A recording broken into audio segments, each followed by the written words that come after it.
We read about the martyrs for Christ in Revelation 6, verses 9 to 11. When he opened the fifth seal, I saw under the altar the souls of those who had been slain for the word of God and for the testimony which they held. And they cried with a loud voice, saying, How long, O Lord, holy and true, until you judge and avenge our blood on those who dwell on the earth? Then a white robe was given to each of them, and it was said to them that they should rest a little while longer, until both the number of their fellow servants and their brethren, who would be killed as they were, was completed. Welcome to Souls Under the Altar, a program that reviews the stories of God's persecuted from the past and the present. Your host for this program is Etienne McClintock. Dear listener, greetings and a warm welcome. Thank you for tuning into the program again today. I'm delighted to have your company, and I have a very special guest in the studio that's visiting from India, and he works in a particularly difficult part of the world, especially in this part of India where there is a lot of persecution of Christians. Now, this has been going on for about 10 years, but I'd like to welcome Gopal Singh. Gopal, welcome to the program. Most welcome. It's wonderful to have you here. Now, you were just giving me a bit of a brief before we started the program, and I was actually blown away by what had happened. So from what you're telling me is around 2008, persecution broke on this particular part of India, and it was done very publicly. Can you just tell us what caused the persecution to start back 10 years ago? The persecution tension was building up in that area because when the gospel came to the tribal area, it is a mostly tribal area, the people's lives were changing and they were improving in social wise, and their fellowship and their education was increasing. But if you remember, India is full of Hindu, Brahmin. They call themselves as a upper caste, and they began to treat this lower caste as the slave. Okay. And in those tribal area, those who were accepting gospel, their lives were changing. Tribals were changing in their education, their earning capacity, whereas those in the same place, the Hindu faith tribal ladies and men, they were being treated like a slave by this Brahmin. There was one Hindu priest called Lakhanananda Saraswati, and this priest, a very well-known priest, a Brahmin priest, was mistreating not only the Hindu tribal ladies, but even the Christian tribals ladies and women were very badly mistreated by this Hindu priest. As a result of it, he had several threats from the underground militants. Now, not necessarily underground militant means the believers or Christians, but non-Christian. They were seeing what this priest was doing, and there was a threat constantly that we warn you not to mistreat the tribal women. If you continue to do that, we will come against you. But in one fine morning, 2008, close to November, December, he was killed by this underground militant. Taking this as the Christians have caused this and they have killed our priest now. So they blame the Christians for his death? Yes, and then the underground forces of fanatic groups, some Hindu fanatic groups, outside this Kandhamal area where it happened. Outside Kandhamal, they came in and they, in a very organized way, area after area they went and they started killing all the Christian leaders, pastors, evangelists. So they're targeting the leaders. They targeted first the leaders so that if the leader is targeted and killed, then the tribals are very innocent. They follow their leader very closely. Now, if the leader is killed, then the tribal leaders, people are... They are wayward. Yes, they can't follow anybody. So easily they can be threatened and can be forced to come back to the Hindu faith. They were driven out from their own land. Their earning capacity, in the farming capacity, they were snatched out from them. So they are thrown into jungle.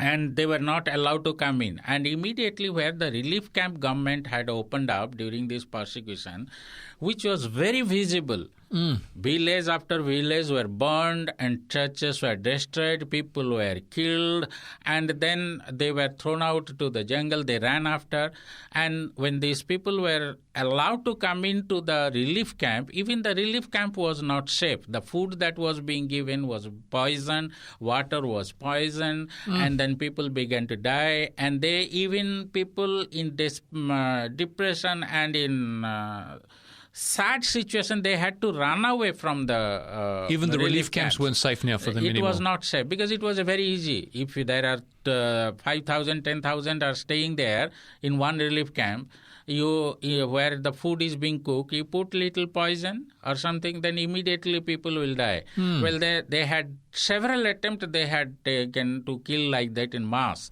And even the hospitals were not safe because the hospital, all the Hindu doctors, and they were not welcoming these people. Now they were left into their own hand to go around to the jungle area and settle.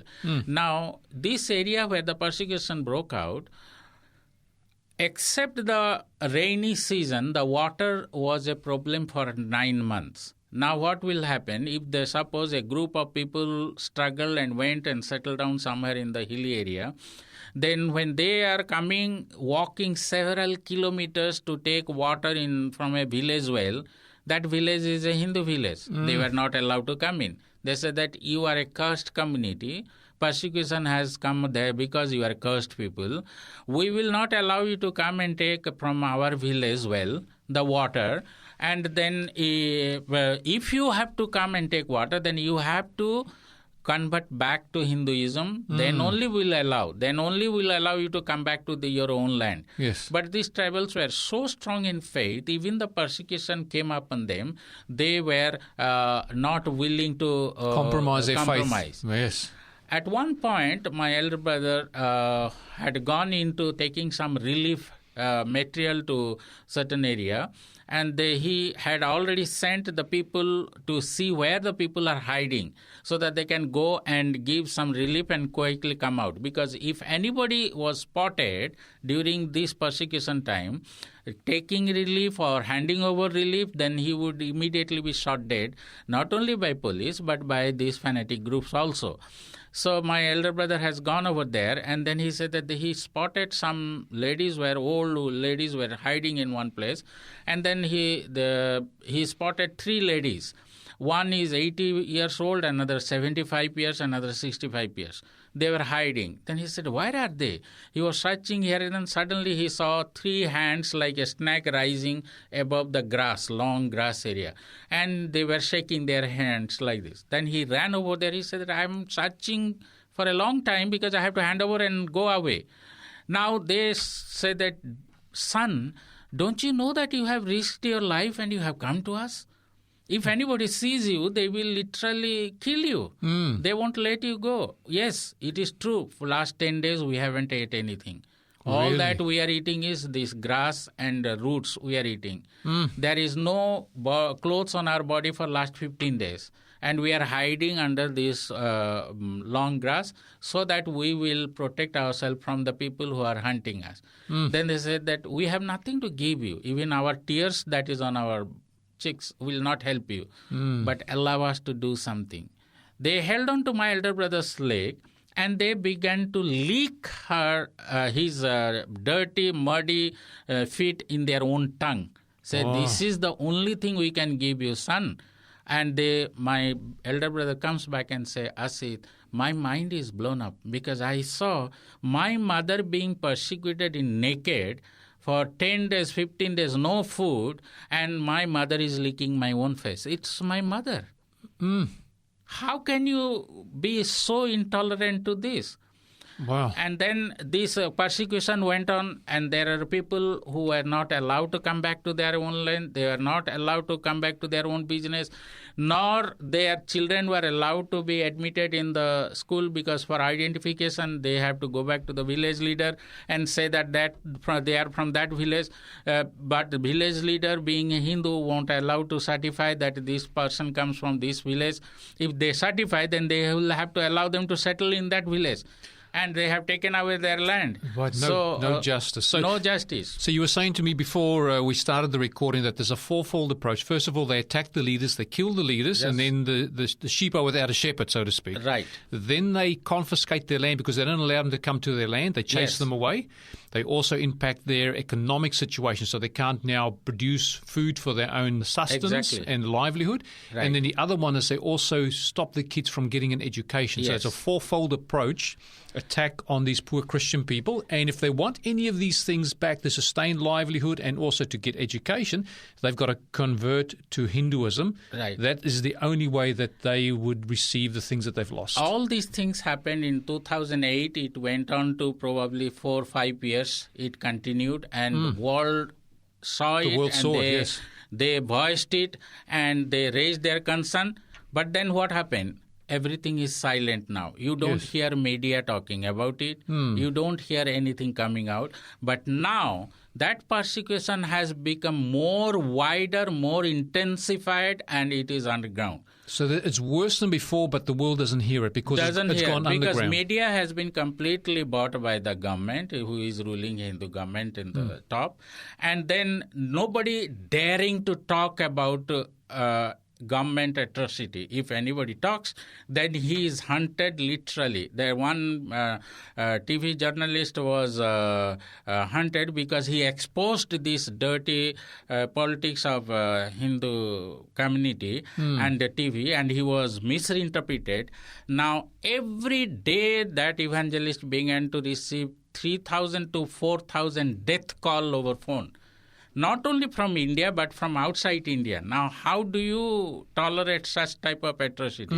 He takes the whole complaint, all the phone numbers that have come, and he goes to police. But then the government ruling say that we do not do like this. We believe in freedom of the press. We do not tolerate all these things. It is not from us. But then what are you doing? You are not protecting. You are not catching. It is very easy to catch from a phone who is calling the other end and who is the person to catch hold of them. You are not doing. Yes. Now, they have a very hidden agenda. They have written to their people who have sneaked into all the villages everywhere. Breaking the church is a daily incident now.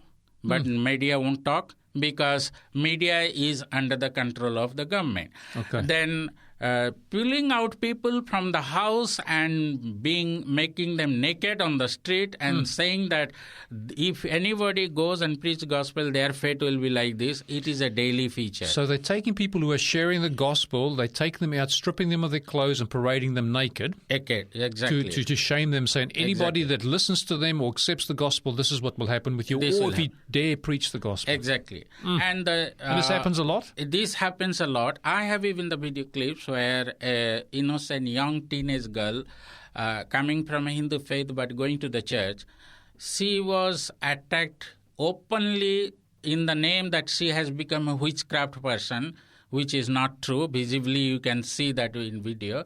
But then she was targeted saying that it's a witchcraft. But ultimately, the fact is she, instead of being warned, she went to the church and she was listening to she was a part of the worship service. Now, literally, she was attacked, beaten mercilessly, and was literally poured on petrol on her and burned, and she died. Wow. So this is happening very repeatedly now. Now what this fanatic group, they want to change the secular India to Hindu India. So they want to change the constitution from a secular government to a religious political order. There are two houses, lower house in the parliament and the upper house, Rajya Sabha, Lok Sabha, Rajya Sabha. In Lok Sabha, they are in majority. But in Rajya Sabha, they are not in majority but minority. But in 2019 election, if they win again the Lok Sabha majority over there, which is very difficult now it looks like, but they, by hook and crook, throwing money, they want to win state after state into them. If they do that, then these lower house members will elect the members of the upper house. Then if they pass anything here, it can easily be passed in the upper house. Then president is a Hindu fanatic president sitting there now. Now he will just make it a rule saying that India is a Hindu state. Then their secret agenda is only the Hindu person will be the prime minister, president, only the Hindu person will be the chief minister in all government posts, no other faith. Either you have to accept the Hindu faith or you have to go away from India. They have secret agenda saying that 2021 we will make all Christian into Hindu or we'll chase them out of India. This is So this is all agenda. religions? All. Okay, but they specifically target Christianity because Christianity preaches the equality of all believers, that All we're believers. all brethren, all brothers in Christ. And because that is something that they see as an attack against the caste system, this is one of the reasons they particularly target the Christians. Exactly. Is that right? Exactly. And they're peace-loving people. They will not go into war. They will not fight against, but they will take it, everything that comes upon them. This is what is happening against that. And on daily basis,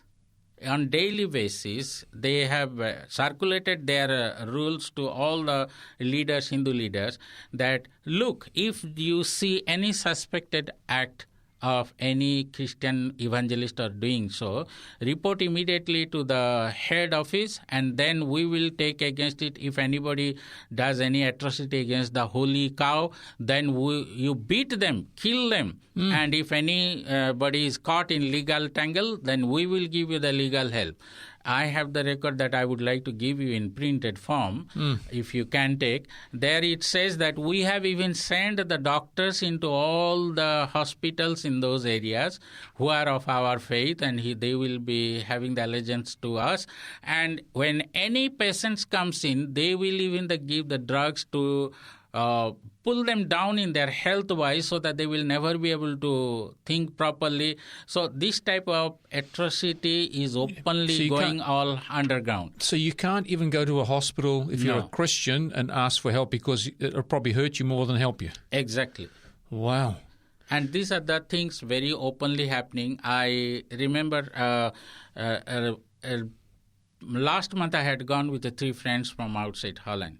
And then after 25 days of me finishing that program, still I am being questioned by the police authority. Where did you go? Why did you go?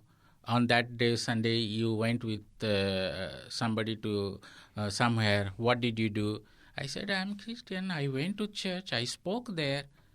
Now, did that person spoke who go with you? I said, no. He just went and attended. Sunday is my right to go to my church. I went to church and had fellowship. Now, how much thoroughly they're asking me, my each movement, because they do not like me going as a leader trying to reach. And I have been trying to help these widows, ladies, and with the help of Voice of Martyr, I distributed 60 sewing machine so that they will learn the sewing work and they will have their own earning.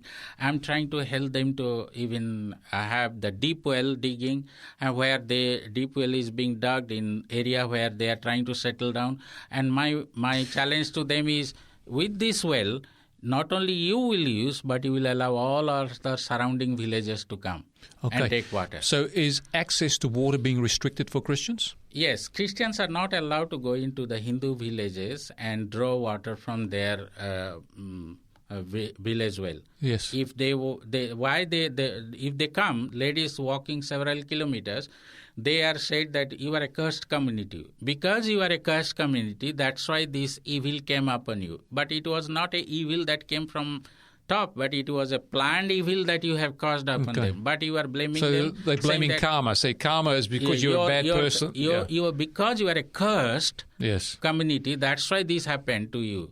But it has not happened to us. But they're fulfilling their own prophecy by hurting these poor people. Yes. And then they're saying, if you are coming, we will make it sure that you be reconverted back to Hinduism, then only we'll allow.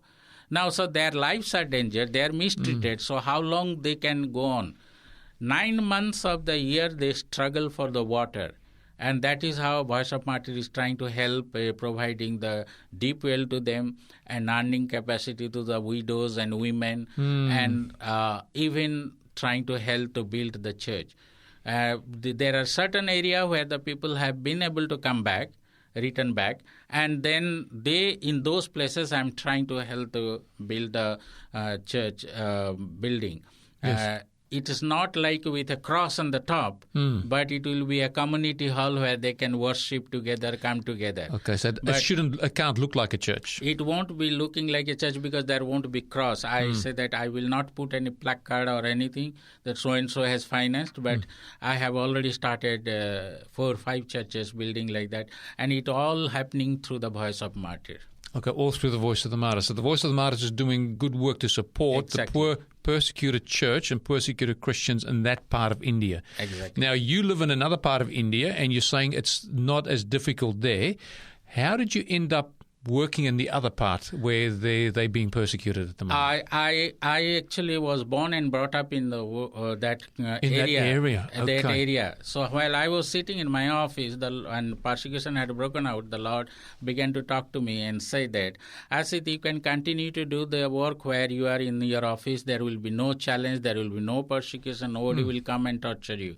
But kindly remember, you speak the same language these people are speaking, and my body there is bleeding.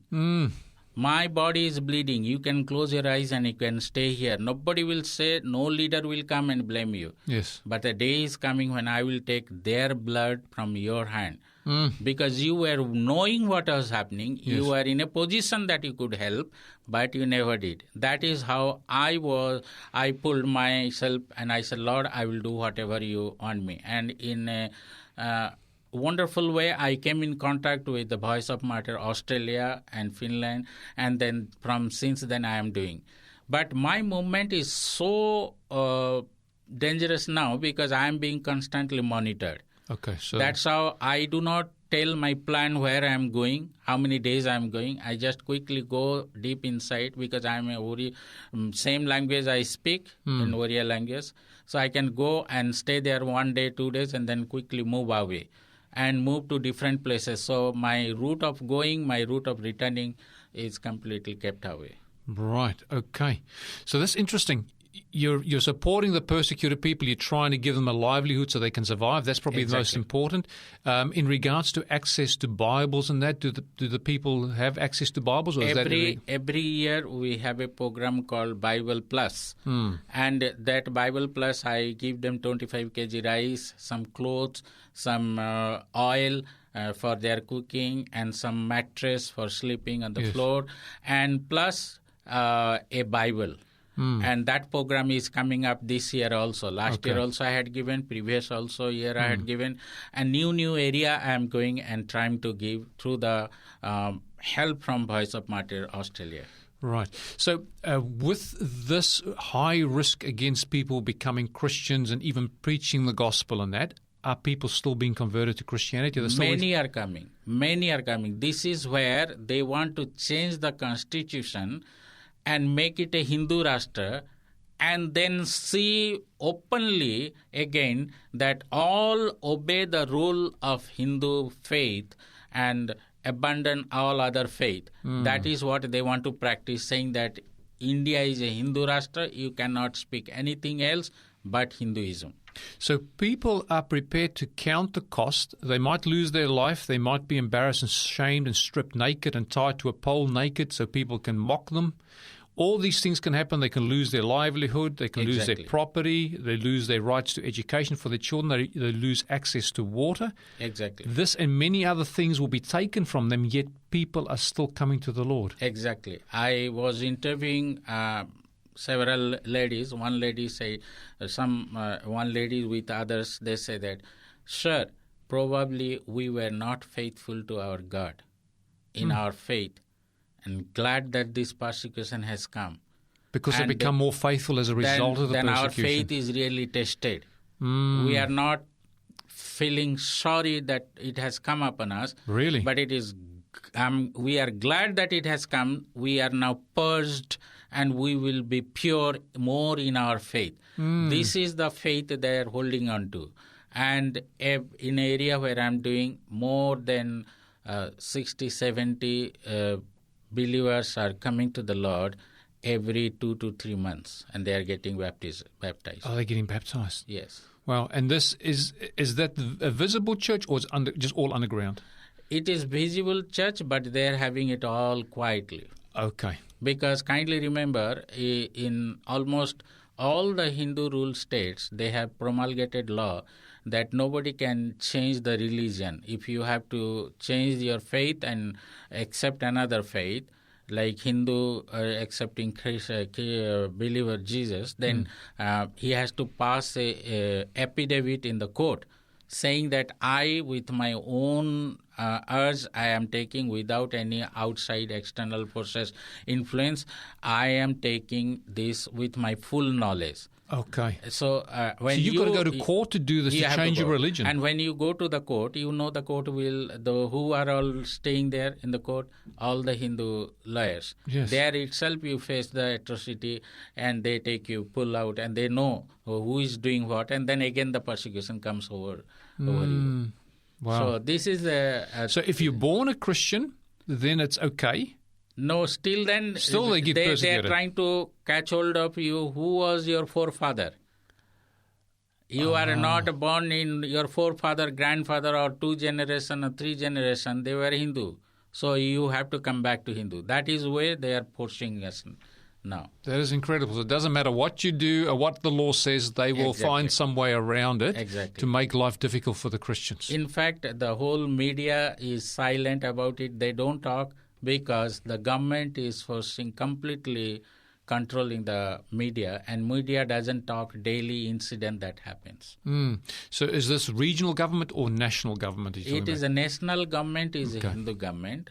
Plus they have many states by hook or crook with money power. They have already tried to occupy it and become the governing power over there. And wherever they are governing the states, they are doing all this atrocity openly. Wow. Well, this has been a real eye-opener. I thank Gopal Singh for coming to share some of the stories and the difficulties of fellow believers, fellow Christian believers who have counted the cost and still prepared to follow Jesus. It doesn't matter what happens, even if their livelihood is taken away, even if their lives are threatened, and some people on a regular basis are still losing their lives there, although it's gone underground.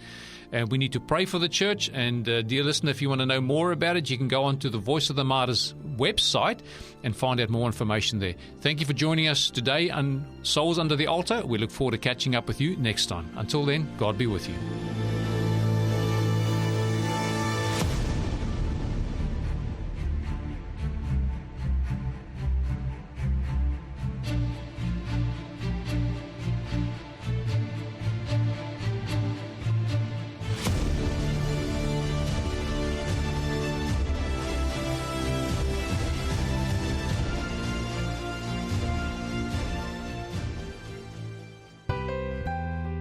Thank you for joining us on Souls Under the Altar.